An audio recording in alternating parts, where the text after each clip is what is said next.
Hi, welcome to another episode of 5 Business Rules. I'm Monica. I'm Nicole. Today we are going to talk about something that unfortunately Nicole and I see happen all too often.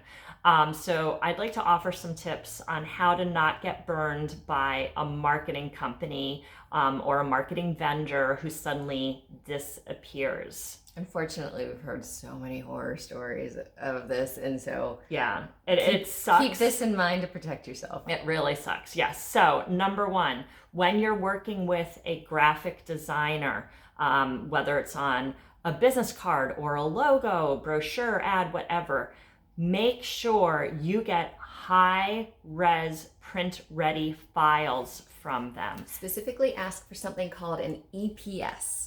The EPS format. You don't want a JPEG or a PNG or no, please no PDF. You know what? Actually, a PDF. So here's the thing: like a PDF is usually formatted from Adobe Illustrator or InDesign or what have you. So another graphic designer, if you need to do that, can open that up and use the files. And it's the same thing with an EPS. It has those layers so they can tell your fonts, your colors, all of those things. It's not a format you're going to use. No. So you're going to use the JPEG. Yes. But if you have that so that let's say you need the logo for your website, but then you want to make your business cards, what have you, that version on the website is going to be too low. It's going to come out fuzzy if you do that. So what she's saying is make sure you get all those files. So if this person goes away or was just too expensive, or you eventually bring on a graphic designer in your own capacity, you don't have to reinvent the wheel. You want to have those original files because reinventing graphic design, especially when it comes to a logo, can be very, very expensive. You don't want to pay for it twice. Make sure you have login credentials to your website so you can access it at any time, even if you don't want to go in there. And make sure they're administrative. I have so many people that are allowed to be an editor, which means they can essentially publish blogs on their website, but they can't change anything on their own. Yep, admin level access. So when we're working with a client, same with Nicole, we ask for admin level access to a website. We want to be added as a user. You should absolutely be added as a user to your own website. Number 3, don't pay your invoice in full till the project is complete. And this goes for not just marketing companies. I hear more about this with like contractors that they paid 20 grand for a deck and then like they got half a deck, like a piece of wood, right? Whatever it is, like you should expect to pay a deposit and invoices along the way. Absolutely. But I agree, like my final invoice is not gone until the project is delivered. Yeah, same here.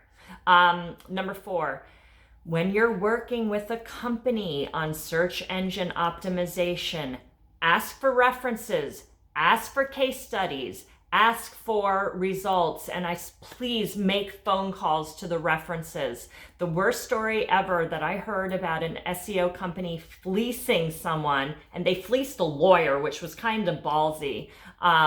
They charged in 6 months $30,000 to this lawyer to boost his ranking on Google search results. In 6 months, he moved up 1 position.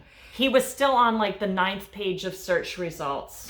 So Monica's saying specifically SEO, but I think especially in my world when it comes to web development, what you don't understand, right? Make it clear. First of all, ask the vendor exactly what you're going to get for $30,000, and if they can't tell you or it doesn't make sense to you, don't pay it. Go find somebody else. Yeah. But that's what I hear more about the horror stories when it's this kind of, I say woo-woo, like SEO is this mystery type thing that not a lot of people understand. Yeah.